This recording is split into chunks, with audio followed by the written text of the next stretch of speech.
पाकिस्तान की टीम खेली।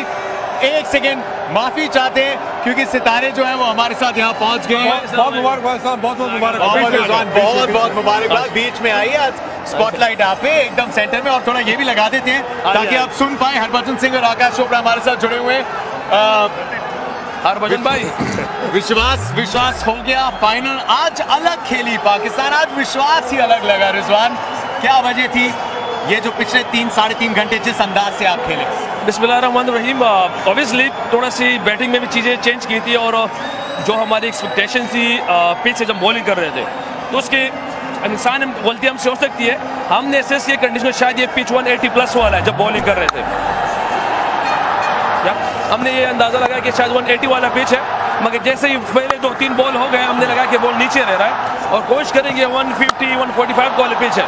अल्हम्दुलिल्लाह हमारे बॉलर्स ने बहुत अच्छी बॉलिंग की है जिसकी वजह से हमें एक मोमेंटम मिला 150 का। मगर हम मैं और कप्तान ने जब रोप क्रॉस किया ये डिसाइड किया कि नए बॉल पे अटैक करेंगे क्योंकि बहुत में बॉल ठीक है, पिच ट्रिक है, बॉल रुक के आना है। तो अल्हम्दुलिल्लाह वही हमने थोड़ा चांस लिया नए बॉल से, अल्लाह ने हमारी हेल्प कर दी। माफी चाहते हैं आपको, विक्ट्री लैप से हमने थोड़ा दूर रखा हुआ है, लेकिन ये पल अगर आप बिताना चाहें, हाई फाइव वगैरह, कंग्रेचुलेशन। अल्हम्दुलिल्लाह, मुबारकबाद।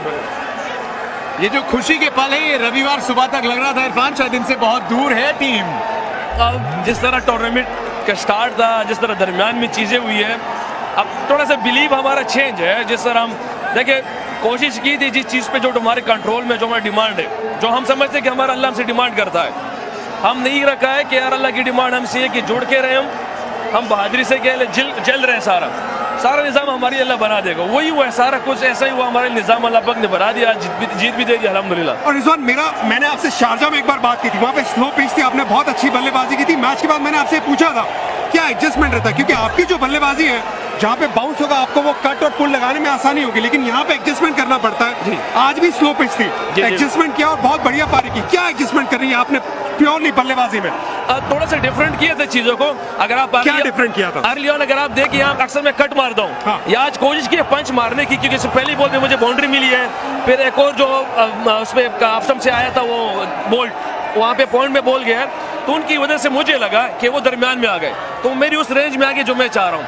मगर बहरहाल ये पिच की कंडीशन से लोग देखते रहते हैं, वो चीज़ें करते रहे, तो हमने शुरू में सिर्फ थोड़ा सा आज प्लस पॉइंट तक हम गए और प्लान ये किया था कि बॉल ने बाद में रुकना है, हमने पावर प्ले को अटैक करना है, जिसमें अल्लाह पाक ने हमारी मदद फरमाई। इसका मतलब सामने खेलने की कोशिश थी ज्यादा आपकी? जी बिल्कुल। आज थोड़ा सा ये चीज़ चेंज की बजाय इससे कि हम यहाँ देखो कट और इन चीज़ों पे सामने बाउंड्रीज इस पे फोकस किया था। शाहिन शाह अफरीदी, सॉरी जतिन, नहीं हरभजन सिंह वेट करें, आप एक और सवाल पूछिए फिर जाते हैं बच्चों। शाहिन शाह अफरीदी देखिए जब इंजरी के बाद वापस आए, घुटना पूरी तरह से अभी भी 100% लग नहीं रहा, लेकिन वो जिस तरह से जान लगा रहा है, क्या पाकिस्तान क्रिकेट उनको बहुत ज्यादा आगे जाके संभालने वाला है, क्योंकि ये टॉप ऑफिट है। बिल्कुल जी, शाहिन शाह की जितनी भी तारीफ की जाए बहुत मुश्किल है, क्योंकि आप फास्ट बॉलर अच्छी तरीके से समझ सकते हैं इंजरी के बाद आना, और जिस तरह वो आया है, हाँ आते ही 140 प्लस करना मुश्किल है, मगर वो अपने एक्सपीरियंस यूज कर रहा है। 136 135 में वो बॉल कर रहा है, वो स्विंग कर रहा है, जो हम समझते हैं कि स्पिच पे स्विंग नहीं होना, मगर उसने अल्हम्दुलिल्लाह आज करके पहले ओवर जो हमें इंपॉर्टेंट विकेट थी पहले ओवर में दिला दिया अल्हम्दुलिल्लाह। चलिए देखिए, आपने 2 स्पिनर्स का तो सामना किया, लेकिन अब हरभजन सिंह इंतजार कर रहे हैं। आवाज आ रही है आपको? जी। अभी मैच की आवाज आ रही है तो फिर उनकी आवाज भी आ जाएगी, उनकी आवाज बुलंद है वैसे ही पहुंच जाती है। बजुबा, रिजवान बहुत बहुत मुबारक हो, आप पहली टीम बन गए क्वालिफाई करने के लिए फाइनल के लिए। मैं दुआ करता हूँ आपको हिंदुस्तान के सामने मुकाबला हो, वो मुकाबला हम देखने के लिए बेसब्री से इंतज़ार करेंगे, और बहुत बहुत मुबारकबाद। मैं सिर्फ और सिर्फ ये जानना चाहता हूँ कि उस दिन जब साउथ अफ्रीका खेल रही थी नीदरलैंड के सामने, जब ग्राउंड आ रहे होंगे तो सोच रहे होंगे कि यार ये आखिरी गेम है, और वहाँ से जो चीज़ें चेंज हुई है थोड़ा विस्तार से बताइए कि क्या जहन में चल रहा था, और जब वो मैच जीत के क्वालिफाई किया तो फिर क्या जहन में अब क्या चल रहा है फाइनल में अपने आप को पाके? हरभजन भाई, अगर होनेस्टली पूछा जाए ना, जब हम पहली दफा मैच आप लोगों से हारे थे ना, तो हमारा कोच अक्सर ये कहता है कि कुछ डिफरेंट करने वाले हम, अक्सर ये कहता है हमारी उसमें ना वर्ल्ड कप पे आते ही, तो उन्होंने कहा कि लड़के जुड़ के रहो, सेकंड में स्पेशली कहता है कि कुछ डिफरेंट करने वाले। पहला मैच हम हार गए बिल्कुल, और रात भाई बहुत आला खेल रहा है, आउटस्टैंडिंग इनिंग्स खेली उसने पूरी, आप इंडिया की टीम बहुत आला खेली, मैच ले गए, जीता हुआ मैच हमसे वो ले गए। फिर जो सकीब भाई मिले, सकीब भाई ने कहा कि रिजवान, मैंने कहा सकीब, उसने कहा कि हम वो चीज़ें पूरी हो रही है जो हम चाह रहे हैं, हमसे कुछ डिफरेंट होगा। मैंने कहा भी नहीं हुआ, एक मैच कहीं पे अपसेट होना है, फिर होना है। जिम्बाब्वे से हारे, सकी भाई मिला है, सकी भाई ने कहा रिजवान, मैंने कहा अब सारी वो चीज़ें पूरी हो गई, इसके बाद हम जाएंगे तो इंशाल्लाह फाइनल के लिए क्वालिफाई करेंगे अल्लाह के हुक्म से। वो सिर्फ ये बातें थी। और फिर जिस तरह नीदरलैंड और उसका मैच था, साउथ अफ्रीका की दुआई बहुत की है, हमने भी की है, मुझे उम्मीद है हमारे पूरे पाकिस्तान के अवाम ने भी की है। और जिस तरह पवेलियन में हमने एंजॉय उस मैच को किया है, मेरा ख्याल शायद किसी और मैच को एंजॉय नहीं किया हमने। कि वो मैच याद रहेगा रिजवान। लेकिन थोड़ी दिलेरी की हम बात कर रहे थे, चलो कमेंट्री की बात कर रहे थे, एक थोड़ा फर्मा सेट था वो अलग हुआ, मोहम्मद हारिस की तरफ गए, एक चौथा सीमर लेके आए, तो ये थोड़े दिलेर फैसले लेने की जरूरत कब पड़ी और किस अंदाज से फिर लिए गए ये? देखिए जी, ऑनेस्टली यही है कि हम जब आए तो शुरू में हमें थोड़ा स्ट्रगल हो रहा था, जिस तरह हम इंडिया के खिलाफ पे, लेकिन मैं और कप्तान, क्योंकि वो जो स्विंग हो रहा था, सीम हो रहा था, हमारी एक्सपेक्टेशन से बहुत ज़्यादा था।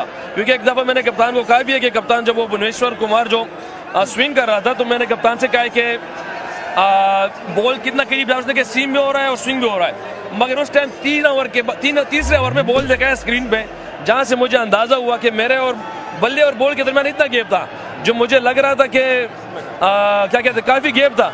मगर ये सम टाइम होता रहता है, आपको कहीं ना कहीं बेसिस करना पड़ता है चीज़ों को। मगर समझते समझते 2-3 मैच निकल गए थे।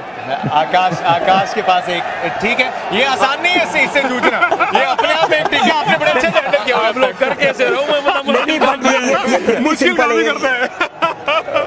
नहीं रिजवान, पर ये फिर भी सिंपल है, जो काम आप कर रहे हैं मैदान के ऊपर वो मुश्किल काम है। तो मेरा एक्चुअली फर्स्टली कांग्रेचुलेशंस। सवाल मेरा ये है कि बाबर ने रन नहीं बनाए थे भाई 5 मैचेस में, तो क्या कप्तान जो है वो थोड़ा सा दबाव में थे, प्रेशर फील कर रहे थे, टीम कैसे उनको साथ चला रही थी? क्योंकि बात बहुत हो रही थी कि भाई देखिए अगर कप्तान रन नहीं बनाएगा तो टीम आगे कैसे चलेगी। क्वालिटी प्लेयर है बाबर, सब जानते हैं, पर रन नहीं बन रहे थे, तो माहौल तब कैसा था? और आप तो उनके पार्टनर हैं, तो फिर क्या बात करते हो बीच में कि बन जाएंगे, कभी बनेंगे? आकाश भाई आप सही कह रहे हो, क्योंकि हमारी कप्तान की एक लॉजिक है, वो ये कह रहा है कि जब मैं फ्रंट पे रन नहीं कर रहा ना, तो वो कोशिश कर रहा है कि मैं ही फ्रंट पर हूँ कि हमारी टीम के लिए आसानी हो। तो ऑब्वियसली उसको थोड़ा सा मुश्किलात में था, इम्तिहानात आते हैं अल्लाह की तरफ से, मगर अल्लाह पाक ने आज उससे करवा दिया, वो फ्रस्ट्रेशन जो थी वो कम हो गई। मगर ये मेरे ख्याल से हर एक प्लेयर इस स्टेज से गुजरता है, मगर अल्लाह पाक ने हमें ऐसे एक मैच में करा दिया जो मेरे ख्याल से पूरी कौम हमारी से इंतजार में थी। अल्लाह पाक ने बहुत बेस्ट जगह पे करा दिया है। और ये